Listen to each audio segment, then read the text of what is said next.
오늘은 그리스도와의 연합이라는 주제를 가지고 같이 반항하도록 하겠습니다. 저희가 계속했던 주제들이 있죠. 이 성경은 하나님께서 자기 자신을 계시하기 위하여서 주신 책이다라고 우리는 나누었습니다. 그래서 이 책을 볼 때 하나님이 어떠한 분이고 또 하나님께서 어떠한 것을 하시기 원하는지에 대해서 알 수 있다라고 저는 알고 있는데요. 이 성경의 가장 큰 핵심의 주제는 바로 구속입니다. 구속은 어떤 것이냐? 바로 원어적으로 구속이라는 단어를 보면 이와 같다라는 겁니다. 과거 고대 문명 시대에는 사람들을 사고 파는 그런 상인들이 있었습니다. 노예를 사고 팔고 하는 그런 시장이 있는 거죠.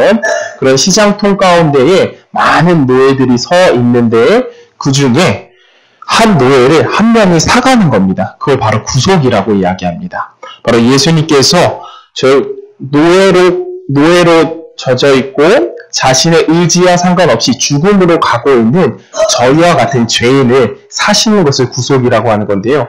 예수님께서 시장 가운데 나타나서 알지도 못하는 자, 그리고 관계없는 자를 내가 저 사람의 값을 주고 사겠습니다 하고 값을 주고 사온 것을 바로 구속이라고 이야기합니다.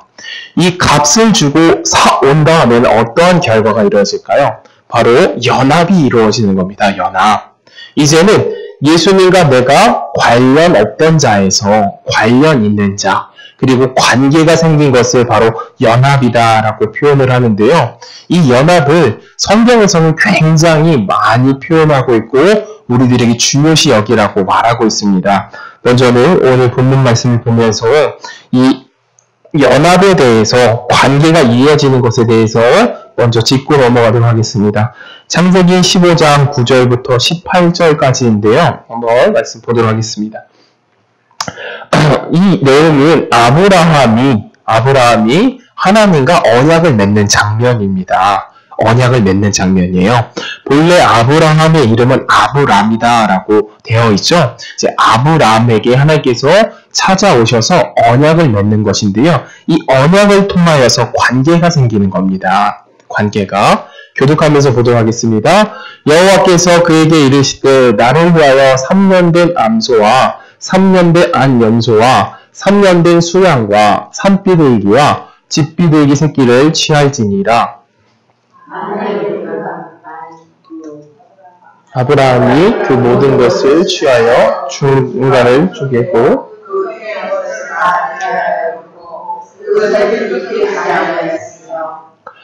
솔개가 그 사체 위에 내릴 때에 아브라함이 쫓았더라.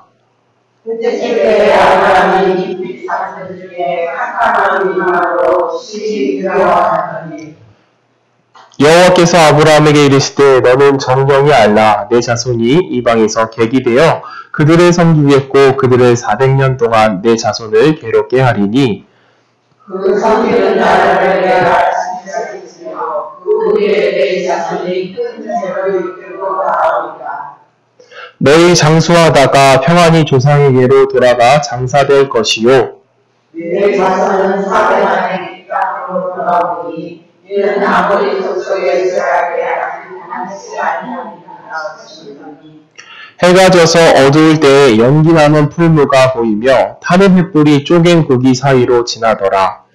만약에 여호와께서 아브라함으로 더불어 양식으로 가시되 내가 이 땅을 애굽 땅에서부터 그 땅 이스라엘까지 내 자손에게 주노니.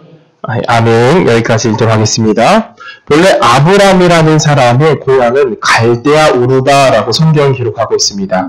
이 갈대아 우르는 당시 아브라함이 살던 시대에 가장 유명하고 좋은 도시로서 그 도시는 우상을 만드는 것이 주된 사업을 가지고 있는 도시였습니다.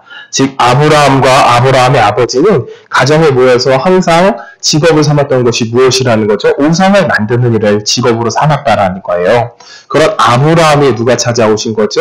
하나님이 일방적으로 찾아오셔서 그를 불러내시는 겁니다. 내가 너와 언약을 해야겠고 또 너는 나를 통하여서 어떤 일을 하게 될 것이다. 이런 언약을 하게 되어지는 것을 성경이 이야기하는데요. 이로 말미암아 아브라함이 이젠 하나님과 관계에 있는 자가 되어진 겁니다. 이렇게 연합이 되어진 것이다 라고 하는데요. 여기서 이 연합의 장면을 보면은 어떠한 특이한 점을 발견할 수 있습니다. 그것은 이 언약을 하고 난 뒤에 어떠한 결과가 이루어지느냐를 볼 수 있는 건데요. 언약은 이 방식으로 이루어졌습니다. 이 동물이나 새 같은 것을 데려다가 두 갈래로 쪼개는 거예요. 이렇게 양 갈래로 쪼개는 거예요. 시체의 반쪽은 왼쪽에, 시체의 반쪽은 오른쪽에 놓고 그 사이로 이 두 사람이 지나가는 것이 고대 근동에 있었던 언약의 방식입니다. 이렇게 두 사람이 지나가면서 무엇을 보는 거죠? 양옆에 놓여있는 시체를 보는 거예요. 그러면서 서로 약속을 하는 겁니다. 만약에 이 언약을 지키지 못할 경우에는 우리가 이들처럼 될 것이다. 이 시체처럼 될 것이다. 하는 것이 언약의 방식이었다라는 거죠. 그런데 이 본문 말씀에 보면 아브라함이 지금 어떠한 상태이죠? 어두웠고 졸음이 오고 잠들 사이에 하나님께서 오셔서 이 언약을 체결하시는 모습을 보여준다라는 거죠. 이렇게 언약이 시작되는 겁니다. 즉 우리가 하나님과 연합되어지는 것은 하나 되어지는 것은 내가 주체가 아니라 하나님께서 주체되어져서 이렇게 한쪽이 시작하는 언약으로 시작되는 건데 이 언약에 대해서 오늘 좀 더 깊이 찾아보고 이야기해 보기를 원합니다. 먼저는 제가 이걸 준비하면서 좀 더 쉽게 좀 설명하고자 한 가지 비유를 생각을 해봤는데요. 저는 이 설교가 끝나면은 좀 이런 상황이 벌어졌으면 좋겠습니다. 어떤 상황이 벌어졌으면 좋겠냐면 하원 엄마랑 제가 한 가지 취미가 있다면 같이 영화 보는 게 취미예요. 같이 영화를 보는 거. 그래서 제가 피곤할 때는 하원 엄마 혼자 영화를 보기도 하고 집에서 이렇게 보기도 하고 그러는데 어느 날 제가 너무 피곤해서 나는 영화를 같이 못 볼 것 같으니까 당신이 보고 싶은 거 봐 하고 애들이 잠든 사이에 하원 엄마가 영화를 보기를 시작했어요. 혼자서 이렇게 보기를 보고 본 거예요. 그러면 1시간 반쯤이 흘렀거든요. 영화 본지. 근데 제가 그 영화의 사운드 소리 때문에 잠에서 깬 겁니다. 시끄러워가지고 잠에서 깼는데 잠에서 깨고 하원 엄마가 영화 보는 장면을 보면서 흥미로워서 하원 엄마 지금 이 영화 1시간 반쯤 흘렀는데 어떤 내용이야? 이렇게 제가 물어봤어요. 하원 엄마에게. 지금 이 영화 내용이 무슨 내용이야? 라고 물어보니까 하원 엄마가 제게 해주는 말이 뭐냐면 자기도 모르겠다라는 거예요. 이 영화 내용이 무슨 이야기인지 자기 모르겠다라는 거예요. 그래서 그러면 왜 봐? 이렇게 말했거든요. 왜 보는 거야? 그러니까 이해가 안 된다고 그러더라고요. 저는 이렇게 설교가 마치고 나면 어떤 기승전결이 있어서 오늘의 설교 내용은 뭘 이야기하는 거다 이렇게 짚고 넘어가셨으면 좋겠거든요. 그래서 좀 세분화해서 이 언약이라는 것, 연합이라는 것에 대해서 좀 준비해왔습니다. 그래서 중간중간 말씀 구절들이 굉장히 좀 있을 거예요. 이 말씀 구절들을 해석하면서 그리스도와 내가 연합된다라는 것이 이런 의미구나 라고 이렇게 딱 짚고 넘어가셨으면 좋겠습니다. 먼저 저희가 첫 번째 짚고 넘어간 것은 무엇이죠? 연합이라는 것은 하나님으로 인해서 시작된 관계라는 거죠. 관계. 아브라함이 본래는 우상을 섬기던 자였는데 하나님께서 직접 찾아오셔서 너와 내가 이제는 어떤 일을 해야겠다라고 관계가 체결된 것처럼 하나님과 내가 관계가 시작된 거라는 겁니다. 그것이 연합이라는 거죠. 이 연합에 대한 문장은 성경에 굉장히 많이 나오는데 신약 성경에 특히 많이 나옵니다. 어떠한 단어로 표현을 하냐면 첫 번째 그리스도 안에라는 단어로 표현합니다. 그리스도 안에. 그리스도 안에라는 단어는 신약 성경에만 73회가 표현되어졌다. 그리고 그리스도와 함께라고 되어져 있는 문구는 신약 성경에만 38회가 이야기되어졌고 또한 그리스도를 말미암아 혹은 그리스도를 통하여라고 되어져 있는 문장은 64회, 즉 최소 200회 이상이 연합에 대한 것을 신약 성경에서 표현을 하고 있다는 거죠. 즉 성경에서 이것을 대해서 굉장히 중요시 여긴다는 겁니다. 그리스도와 내가 하나 되는 것을 굉장히 중요시 여긴다는 거죠. 근데 이 그리스도 안에 혹은 그리스도와 함께 혹은 그리스도로 말미암아 혹은 그리스도를 통하여 이러한 문구는 이 히브리어에만 등장하는 시제 에오리스트라는 그 문법의 방식인 거예요. 에오리스트라는 문법의 방식인데 이것은 어떤 것을 표현을 하고 있는 거냐면 이와 같다라는 겁니다. 과거에 일어났던 사건 있죠? 과거에 일어났던 사건이 오늘날에도 적용된다라는 거예요. 오늘날에도. 예를 들면 쉽게 성경적인 이야기를 풀어서 해석하면 이런 것입니다. 과거에 일어났던 일이 나에게도 적용된다라는 것을 인지를 하면서 어떤 것을 적용을 하느냐. 예를 들면 이런 거죠. 예수님의 십자가에 달려 돌아가실 때에 여러분들은 어디 계셨죠? 저는 아직 태어나지도 않았죠? 아직 그때는 살아있는 사람도 아니란 말입니다. 그럼 예수님이 예수님이 십자가에 달려 돌아가셨다라는 건 과거의 일이죠, 과거. 근데 그 과거의 일이 어떤 거라는 거예요? 오늘날 나에게도 적용된다라는 거예요. 이 그리스도와 연합했다라는 말이 에오리스트라는 시제로 쓰이는 히브리 문법이라는 건데 과거에 있었던 일이 어떻게 된다? 지금 나에게 적용된다라는 겁니다. 지금 나에게 효력으로 나타난다라는 거예요. 즉 우리가 예수님께서 십자가에 달려 돌아가셨다라는 걸 믿는 순간 우리가 어떻게 됐다라는 거예요? 나도 예수 그리스도와 함께 십자가에 함께 어떻게 됐다라는 거죠? 죽었다라는 겁니다. 내 죄가 십자가에서 도말됐다라는 것이고 예수님께서 무덤에서 일어나시는 순간 그때 나도 어떻게 했다라는 거예요? 나도 같이 일어났다라는 거예요. 이것이 바로 히브리 문법 에오리스트 시제에서 나오는 이런 문법적 성향이라는 겁니다.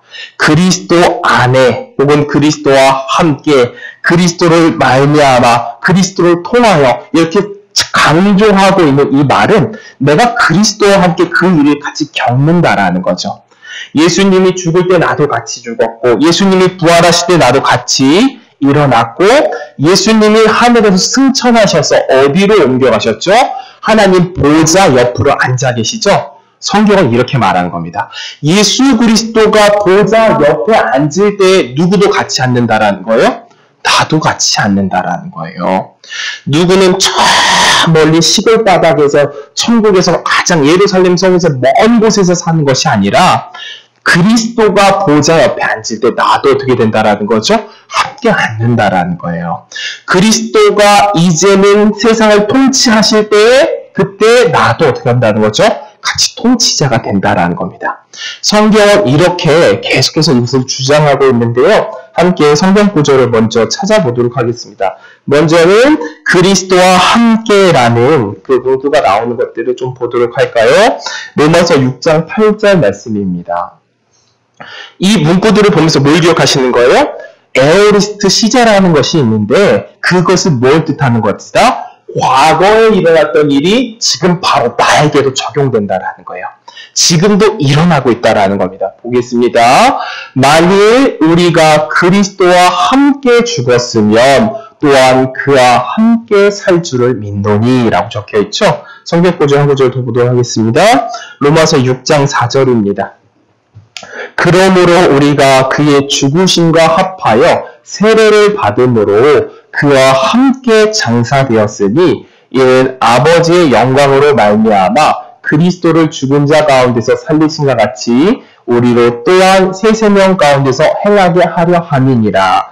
성경 구절 이번에는 상속에 대한 것을 보도록 하겠습니다. 로마서 8장 17절 보겠습니다. 로마서 8장 17절 자녀이면 또한 후사 곧 하나님의 후사요 그리스도와 함께한 후사니 우리가 그와 함께 영광을 받기 위하여 고난도 함께 받아야 될 것이니라. 여기서 보니까 우리가 그리스도와 함께 어떠한 사람이 된다라고 적혀있죠? 후사가 된다라는 거예요. 같은 후사.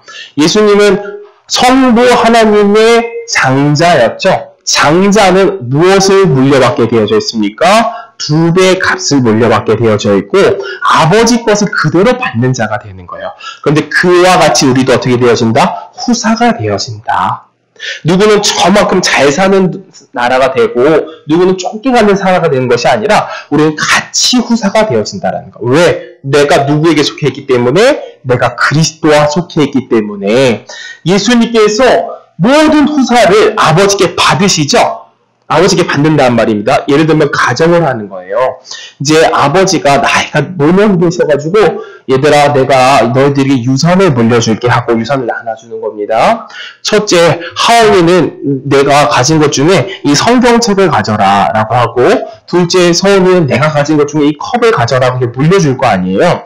그런데 예수님께서 아버지에게 후사로 무언가를 받으실 때 예수께서 이렇게 받으실 거예요. 아버지 돌아가시면서 저에게 이걸 남겨주셨네요 하고 이렇게 받으실 거 아니에요. 그때 어떻게 했다라는 거예요? 나도 같이 받았다라는 거예요.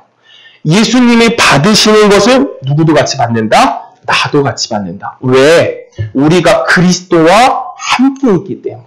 이것이 바로 연합의 교리라는 겁니다. 연합의 교리. 이것이 굉장히 중요한 것이에요. 이 연합의 교리에 대해서 우리는 이해하지 못하고 잘못된 사상에 빠지거나 잘못된 교리에 빠지거나 잘못된 이단에 빠지게 되어지면 어떻게 될까요? 어떻게 될까요? 자신의 의를 드러내려고 노력하고 자신의 노력을 추구하겠죠? 그렇지 않다라는 거예요. 그리스도께서 아버지께 후사를 받으실 때 우리도 어떻게 된다? 같이 받는 구조이다. 이것이 성경이 말한다는 거죠. 또 한번 보겠습니다. 다음 구절, 에베소 3장 6절입니다. 이는 이방인들이 복음으로 말미암아 그리스도 예수 안에서 함께 후사가 되고 함께 지체가 되고 함께 약속에 참여하는 자가 됨이니라 라고 되어져 있죠. 우리가 함께 한다라는 거예요. 누구와 함께? 예수 그리스도와 함께. 저희가 좋아하는 찬양 있잖아요. 예수 그리스도와 함께 십자가에 못 박혔나니 이제 내가 사는 것 아니요 이제 그리스도와 함께 산다라고 말하잖아요. 그래서 우리의 인생 가운데 여러 일들이 일어나는 겁니다. 성경에 보면 함께 후사가 되어졌으니 함께 영광도 받고 무엇도 받는다라고 말하죠. 함께 고난도 받는다라고 이야기하고 있죠. 그래서 우리 인생 가운데 겪어지게 되어진 여러 고난들, 그리고 그리스도를 위해서 고생하는 것들 왜 받는 거라는 거예요? 우리가 후사 되어졌기 때문에 받는 것인데 이것이 우리에게 유익하다라는 겁니다. 하나님께서 우리에게 상을 주시고 영광을 허락하시는 구조가 어떻게 되어지냐면 이런 구조인 거예요. 하나님께서는 모든 것을 계획하시고 섭리하십니다. 성부 하나님께서는. 그래서 우리 인생 가운데 여러 가지 일들이 벌어지고 겪는 일들도 하나님의 섭리 가운데 놓여져 있단 말이에요. 그래서 하나님께서 하나님으로 하여서 겪는 일들, 예를 들면 고난이라고 가정을 해보겠습니다. 고난을 겪잖아요. 그 고난을 통하여서 우리가 고난에 함께 참여하고 수고함으로써 하나님께서 무엇을 주시기 위하신 거예요? 영광을 주시기 위함이고 또 하나님의 후사의 것을 주시기 위해서 우리에게 허락되어진다는 거죠. 또한 우리가 겪는 수고하는 일들 역시 마찬가지라는 겁니다. 주님, 내가 이것을 어떻게 했는지 모르겠습니다 하고 뒤돌아보았을 때, 내 인생을 뒤돌아보았을 때 하나님의 발자국들이 놓여져 있는데 그것을 통하여서 무엇을 주시기 위하신 것이라는 거예요? 우리들에게 주어질 후사를 주기 위한 일들로 놓여진다는 것이죠. 그래서 협력해서 선을 이룬다 라고 성경은 표현한다는 겁니다. 그러면 함께라는 단어를 좀 더 보도록 하겠습니다. 에베소서 2장 6절입니다. 에베소서 2장 6절. 또 함께 일으키사 그리스도 예수 안에서 함께 하늘에 앉히시니 라고 되어져 있죠. 우리가 어디에 앉는다?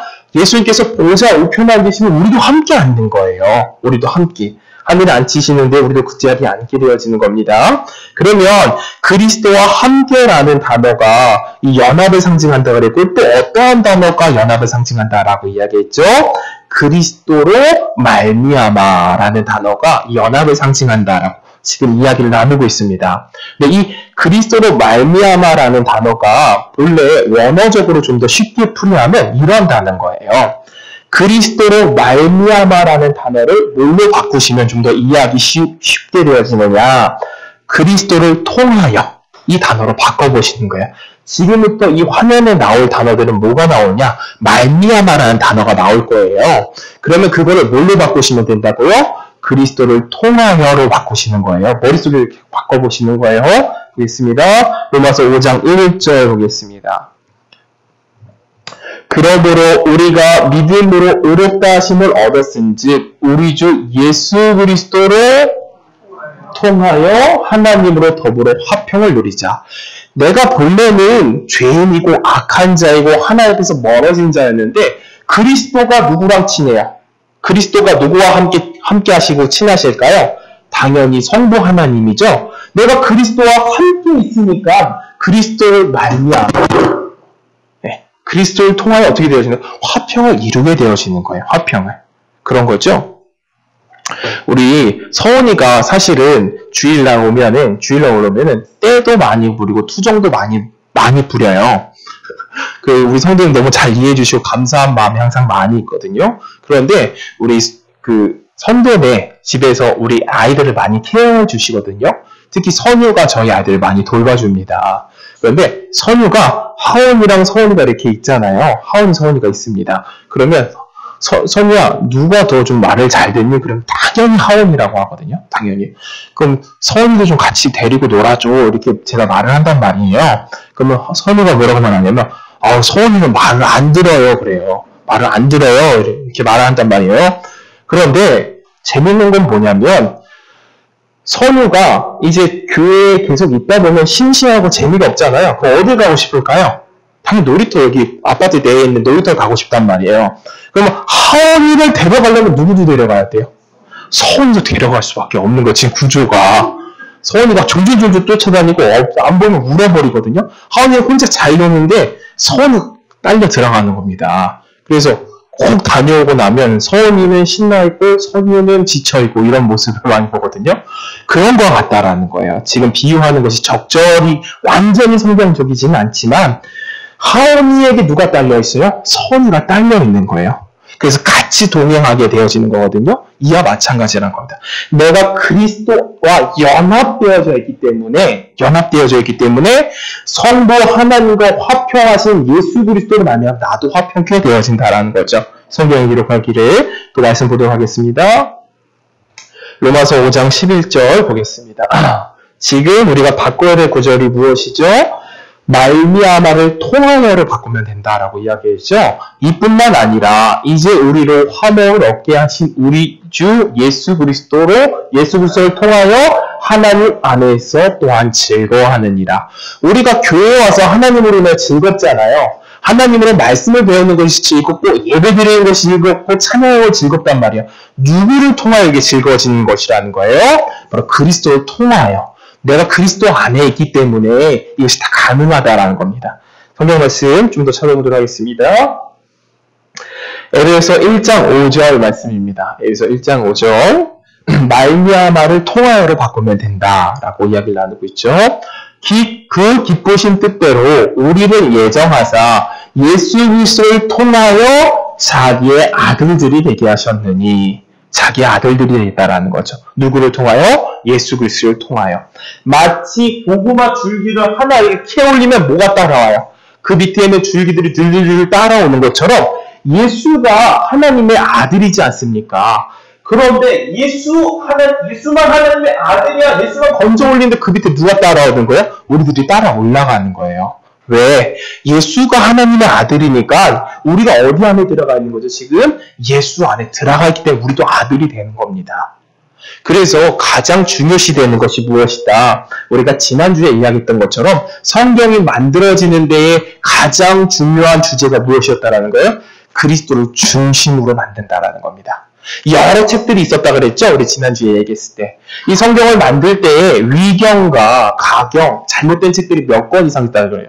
200권 이상 있었다라는 거예요. 그런데 모여서 성경을 집필할 때 뭐가 기준이 되는 거예요? 이 성경에서 그리스도를 이야기하고 있는가? 그것이 중심으로 짜서 27권이 만들어진 거라는 겁니다. 보겠습니다. 지금 우리가 해나가고 있는 것이 통하여 이 구절을 해나가고 있죠. 말씀 구절이 좀 많은데요. 계속 보도록 하겠습니다. 데살로니가전서 5장 9절. 하나님이 우리를 세우시는 노하심에 이르게 하심이 아니요 오직 우리 주 예수 그리스도를 통하여 구원을 얻게 하신 것이라. 말씀 구절 많으니까 계속 보도록 하겠습니다. 디도서 3장 6절. 성령을 우리 주 예수 그리스도를 통하여 우리에게 풍성히 부어주사. 성령도 누구를 통하여 받는 거예요? 그리스도를 통하여서 받는 것이죠. 히브리서 10장 10절. 이 뜻을 쫓아 예수 그리스도의 몸을 단번에 들이심을 통하여 우리가 거룩함을 입었느니라. 우리가 그리스도를 통하여 거룩함을 입었다라는 거예요. 거룩함은 차등이 있어요? 없어요? 다 똑같은 겁니다. 왜? 누구를 얻어졌기 때문에? 그리스도를 통하여 얻어졌기 때문에 거룩은 똑같은 거예요. 누군 더 거룩하다, 목사님은 더 거룩하고 전도사는 이 정도고 성도는 이 정도고 이런 거룩이 아니라는 거예요. 우리가 얻은 거룩은 다 똑같은데 누구를 통하여? 그리스도를 통하여. 말씀 구절 보겠습니다. 고린도전서 1장 1절입니다. 하나님의 뜻으로 말미암아 그리스도 예수의 사도된 바울과 및 형제 디모데는 고린도에 있는 하나님의 교회에 말미암아 이거를 제가 하나님의 뜻을 통하여 그러니까 즉 이것을 잘 바꿔서 해석해보면 무슨 뜻인 거예요? 우리가 사도되고 우리가 제자된 것은 누구를 통하여? 그리스도를 통하여 되는 것이라는 거죠. 말씀 구절 또 보겠습니다. 이번에는 통하여가 끝났고 무엇으로 들어가시냐? 그리스도 안에. 그리스도와의 연합에 대해서 설명하는 말씀 구절들이 무엇이다라고 이야기했죠? 그리스도 안에, 그리스도와 함께, 그리스도를 통하여 이런 여러 가지가 있는데 지금 우리는 무엇을 본다? 그리스도 안에. 이 구절 보겠습니다. 로마서 6장 23절 보겠습니다. 로마서 6장 23절.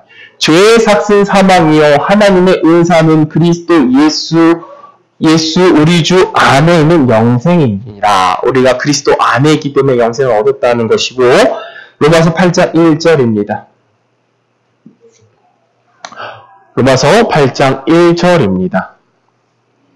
그러므로 이제 그리스도 예수 안에 있는 자에게는 결코 정죄함이 없나니. 예수님께서 죄가 있으세요? 없으세요? 예수님께서 죄가 없으시죠? 우리가 예수 안에 들어가 있다라는 거예요. 우리가 예수 안에. 그렇기 때문에 하나님께서 우리를 보실 때에 하나님께서 우리를 보실 때 누구처럼 봐주실까요?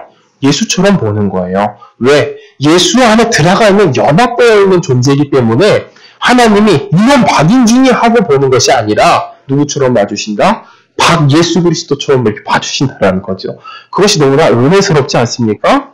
여기서 보면 이 이야기들을 어디서 우리는 쉽게 비유를 찾을 수 있어요? 야곱과 에서 이야기를 통해서 볼 수 있잖아요.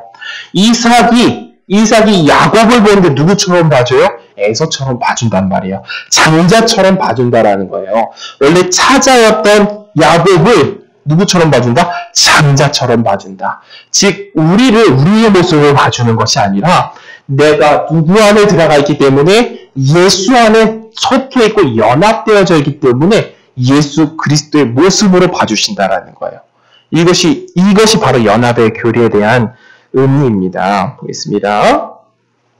성경 구절 로마서 8장 10절 11절 연이어서 보겠습니다.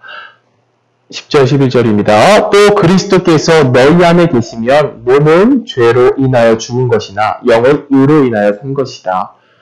예수를 죽은 자 가운데서 살리신 이의 영이 너희 안에 거하시면 그리스도 예수를 죽은 자 가운데서 살리신 이가 너희 안에 거하시는 그의 영으로 말미암아 너희 죽을 몸도 살리시느니라 라고 되어져 있죠. 우리가 예수 안에 들어가 있다라는 겁니다. 로마서 8장 39절 말씀 보겠습니다.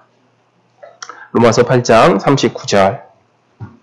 높음이나 깊음이나 아무 피조물이나 우리를 우리 주 그리스도 예수 안에 있는 하나님의 사랑에서 끊을 수 없느니라. 이렇게 가정을 해보시는 거예요. 하나님과 예수 그리스도를 끊을 수 있을까요? 끊을 수 없을까요? 끊을 수가 없는 거예요. 성부, 성자, 성령은 삼위일체 하나님은 태초 전부터 함께 계시고 영원하시면서 서로를 존중하시고 사랑하시고 서로를 권위를 인정하시는 완벽한 삼위일체이신 하나님이시죠. 그렇죠? 그분을 끊을 수 없는데 우리가 누구 안으로 지금 들어가 있는 상태라는 거예요. 예수 안으로 들어가 있는 상태라는 거예요. 그렇기 때문에 끊을 수 없다라는 겁니다. 끊을 수 없다라는 거예요. 우리는 이렇게 보는 것입니다. 여기까지 해서 우리가 이 단어들로 연합에 대한 것을 정리를 하는 겁니다. 오늘의 주제가 무엇이죠? 그리스도와의 연합이다라는 주제인데 그리스도와의 연합은 무엇을 상징합니까? 과거에는 내가 하나님과 관계가 없는 자였는데 이젠 하나님께서 우리에게 찾아와 주셔서 하나님께서 선택한 자들에게 찾아와 주셔서 언약을 맺은 상태가 된 겁니다. 이제 관계가 생긴 거예요. 누구와의 관계가 생겼다? 그리스도와의 관계가 생겼다. 근데 이 관계가 생긴 것을 성경적으로 보았을 때 어떤 관계라는 거예요? 과거에 일어났던 일이 누구에게 적용이 되어진다? 오늘 나에게 적용이 되어진다. 이것이 히브리서 문학에는 법칙적인 것으로 보는 것이라는 거예요. 과거에 일어났던 일이 지금 나에게 적용된다. 그래서 우리가 그리스도 안에 있기 때문에 그리스도께서 십자가에 죽으실 때 누구도 죽었다? 나도 죽었고, 그리스도께서 부활하실 때 나도 살아났고, 그리스도께서 하늘에서 승천하셔서 하나님 보좌 우편에 앉으실 때 누구도 앉는 거예요? 나도 같이 앉는 거예요. 그리고 하나님에게 상속을 받으실 때 누구도 받는 거예요? 나도 함께 받는 거예요. 이것이 연합의 교회라는 겁니다. 왜? 그리스도께서 나와 함께 언약하셨기 때문에. 이 언약이 계속해서 효력적으로 이어진다는 거죠. 단어로도 설명이 되어지지만 성경 속에서는 비유로도 굉장히 이 연합에 대한 비유로도 많은 설명을 하는데요. 우리가 쉽게 알 수 있는 요한복음 15장 5절 포도나무의 비유를 한번 살펴보도록 하겠습니다. 포도나무 15장 5절입니다. 1절에서부터 8절까지 읽도록 하겠습니다. 요한복음 15장 1절에서부터 8절까지 읽어가도록 하겠습니다. 교독하도록 하겠습니다. 1절입니다. 제가 먼저 읽을게요. 내가 참 포도나무요 그 아버지는 농부라. 여기서 주목하실 것이 있어요. 농부 그 아버지. 성부가 농부라는 거예요. 이걸 꼭 기억해 두셔야 뒤에 구절이 좀 이해하기 쉽습니다. 한번 보겠습니다. 2절 교독 2절입니다. 네, 2절 보겠습니다.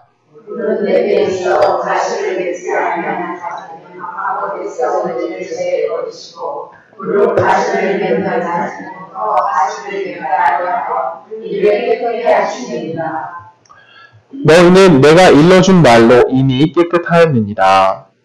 내 안에 거하라. 나도 너희 안에 거하리라.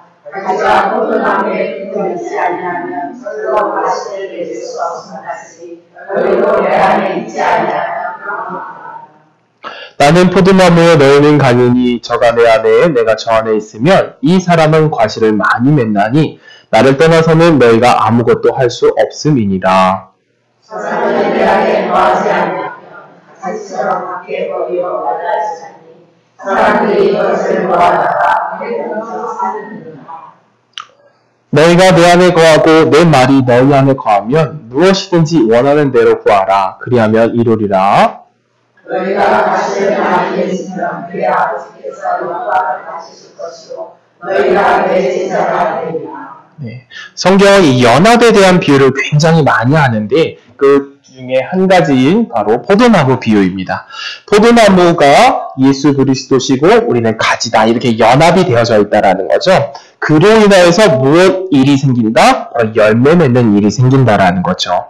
포도나무에 열매가 맺는 것처럼 우리가 연합되어져 있기 때문에 예수 그리스도의 열매를 맺을 수밖에 없다라는 겁니다. 그런데 여기서 중요한 것은 무엇이죠? 아버지가 농부다. 이것이 너무나 중요한 겁니다. 아버지께서 농부시니 농부가 한 일은 무엇이요? 포도나무를 가꾸는 것이 아버지가 하는 일이잖아요. 즉 성부께서 우리를 관리를 하시는 거예요. 어떻게 관리를 하셔요? 바로 포도나무로서 열매를 잘 맺을 수 있도록 누가 관리해 주신다? 성부 하나님이 관리를 해주시는 겁니다.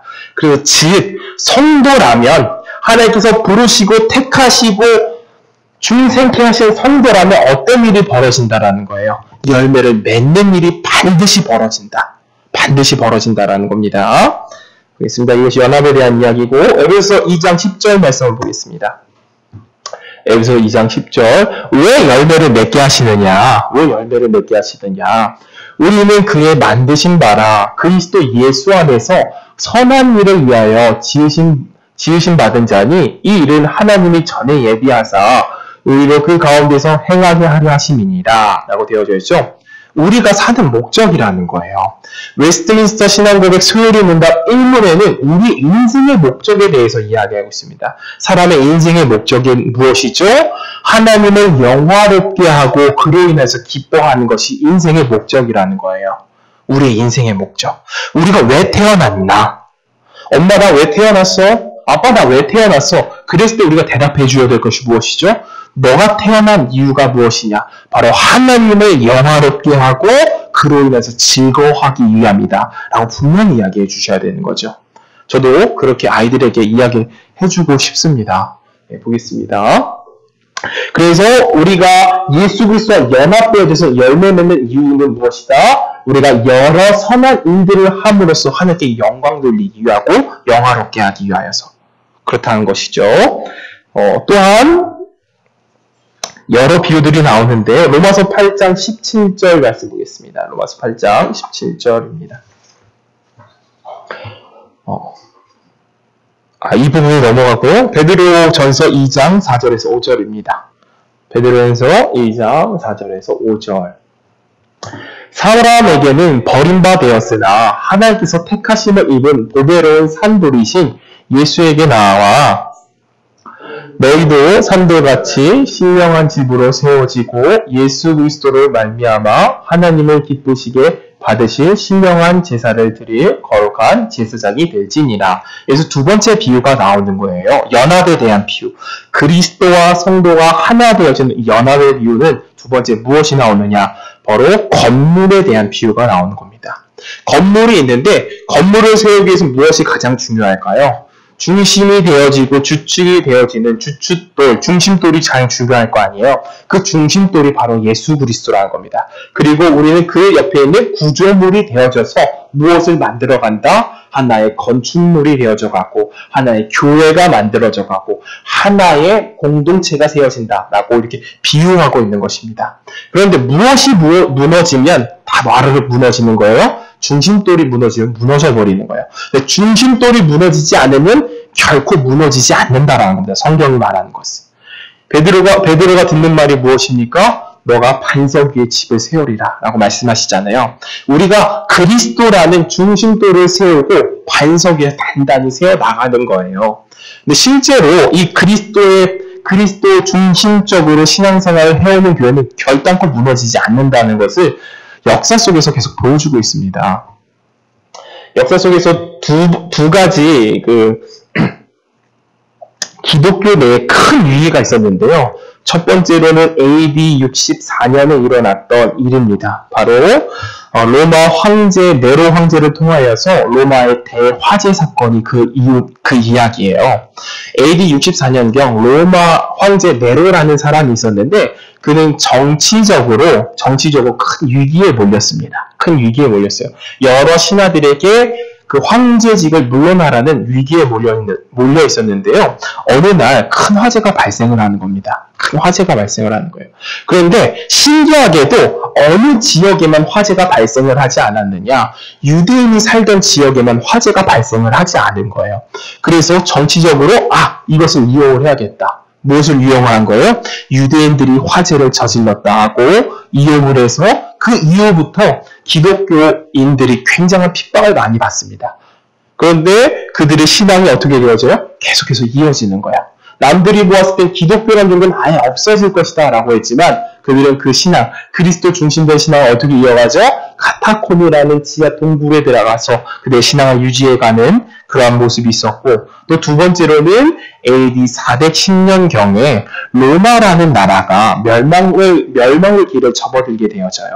AD 410년경에 로마가 어떻게 멸망을 하게 되어지냐면 저쪽 서방 지역에 있던 바바리안이라는 사람들에 의해서 무너져 내려가기 시작하는데 이 바바리안은 야만인들입니다. 야만인. 근데 그 사람들이 쓰는 언어가 이런 식으로 들려서 바바리안이라고 불렸던 사람들인데 그들은 굉장히 야만적이고 문명에 대해서 무지한 사람들이었어요. 근데 그때 당시 로마에는 국교가 무엇이었느냐? 그리스도교가 국교였단 말이에요. 그런데 그 바바리아인들에게 인하여 로마가 무너지면서 종교가 뭐가 바뀌게 될 것이라고 사람들이 예상을 했어요. 왜?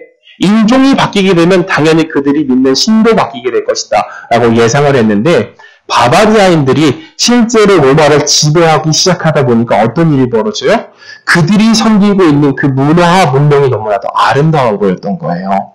원래는 무너지고 없어질 만한 그 기독교가 어떻게 되어져요? 바바리아인들을 통하여서 유럽 전역에 퍼지게 되어지는 겁니다. 유럽 전역에.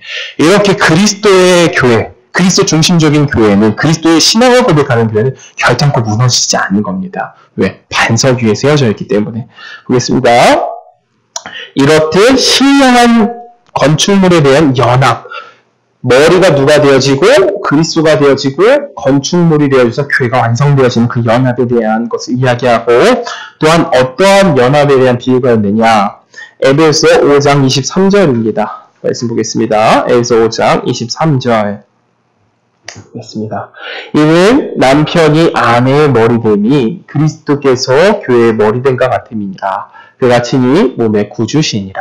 어떤 비유가 있죠? 남편과 아내처럼 연합되어지는 것이다 라고 이야기합니다.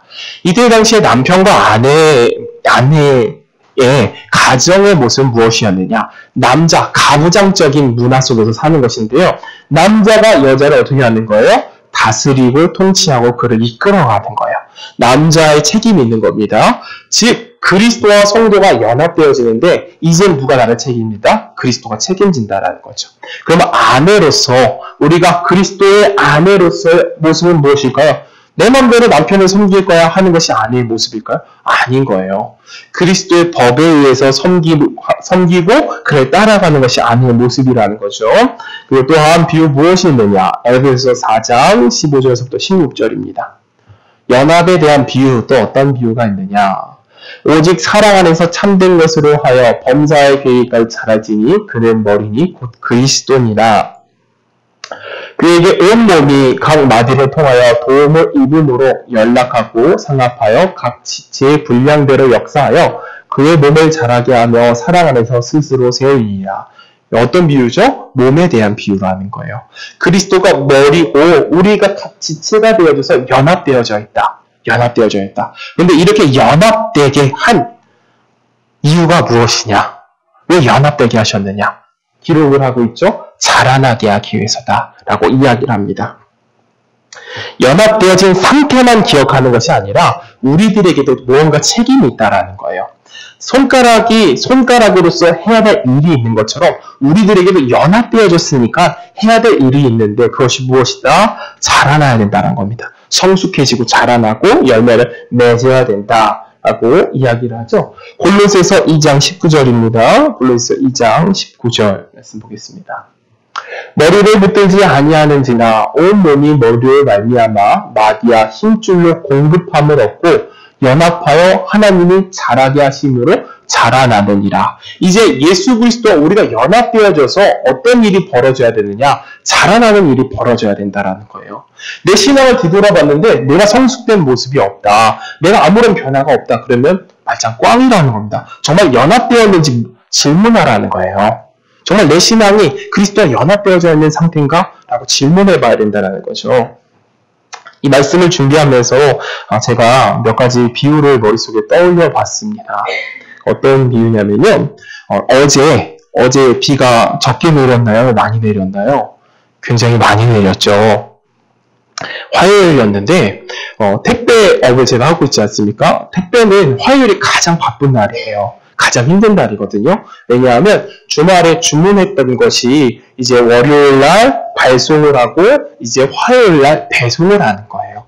굉장히 물건이 크고 많고 힘든 날이거든요. 그런데 그날따라 비가 많이 오더라고요. 물건도 많고 비도 많이 내렸어요. 그래서 힘들게 일을 하고 집으로 돌아왔습니다.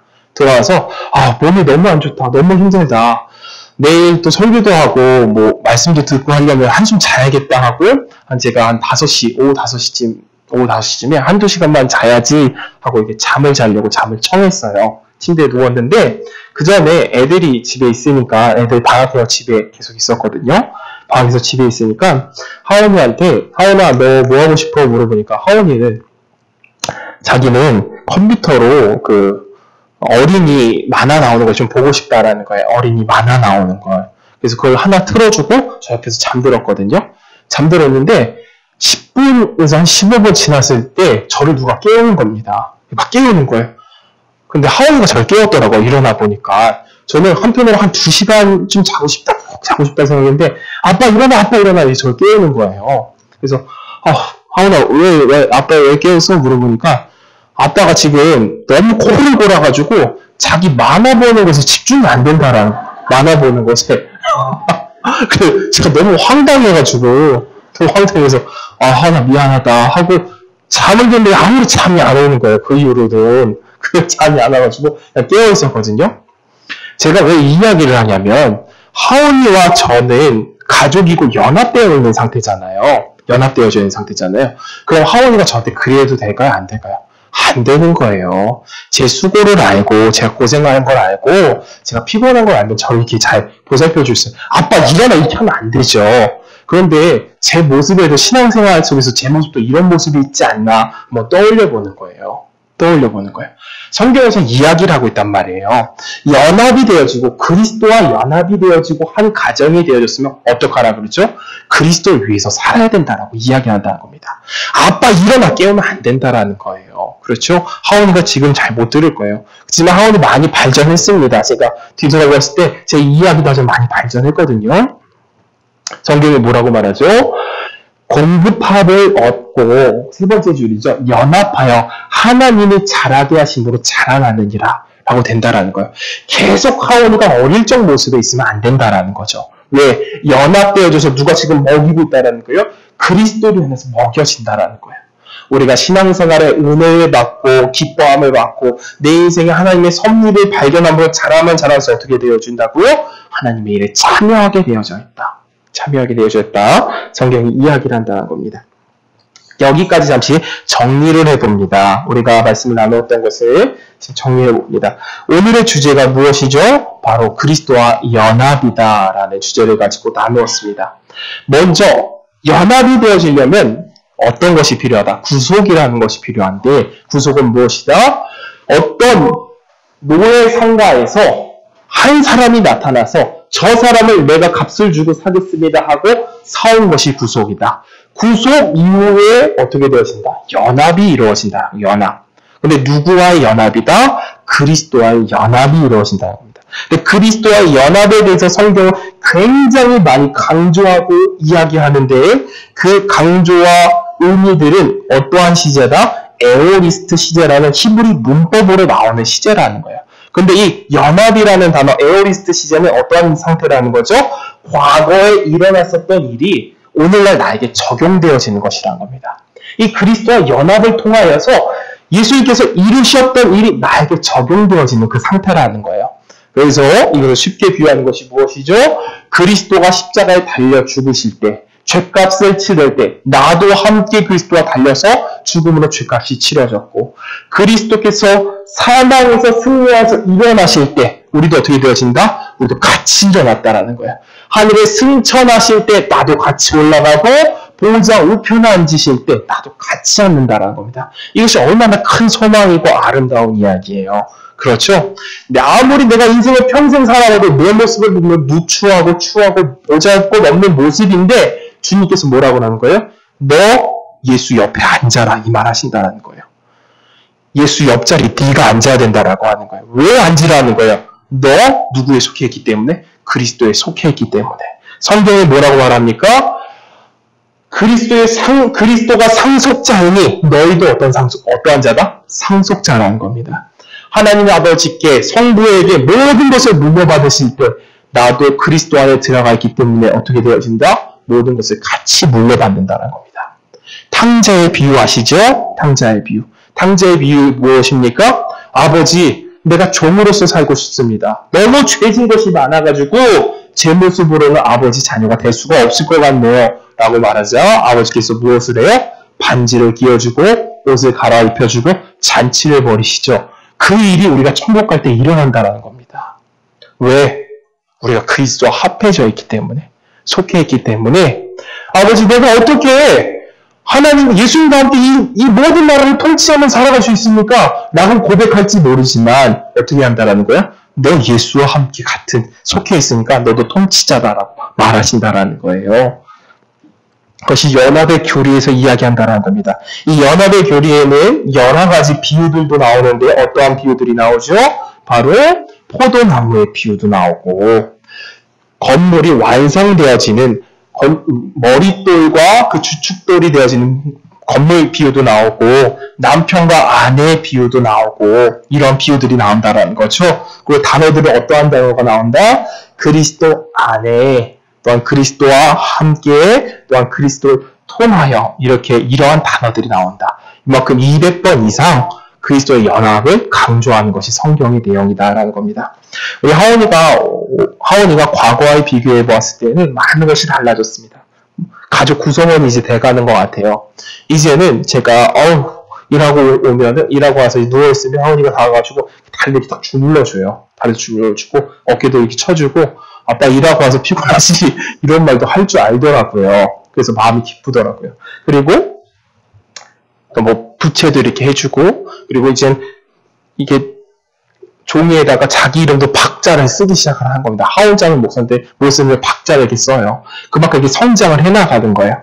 이렇듯 그리스도와 연합되어져. 하원이가 우리 가족의 구성원으로 들어왔죠. 구성원으로서 점점 자라나고 있는 이것이 아름다운 모습이라는 것처럼 우리가 그리스도 안에 들어왔으면 어떤 일이 벌어지게 되어져 있다? 자라나고 열매를 맺어가게 되어진다. 그것이 성경이 말하는 것입니다.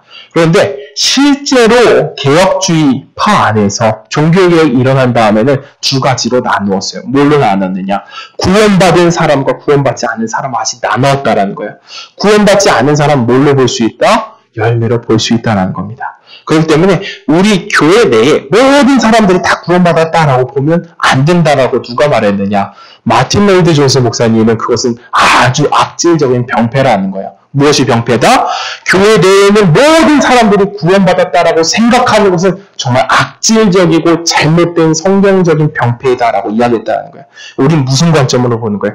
교회 내에 아직도 어떤 사람이 있다는 거예요? 구원받은 사람이고 구원받지 못한 사람이 있다. 그렇기 때문에 그들을 위해서 기도하고 하나님과 연합되어질 수 있도록 함께 도와주고 가르치고 해야 될 의무가 저희들에게 있는 것입니다. 여기까지입니다. 기도하겠습니다.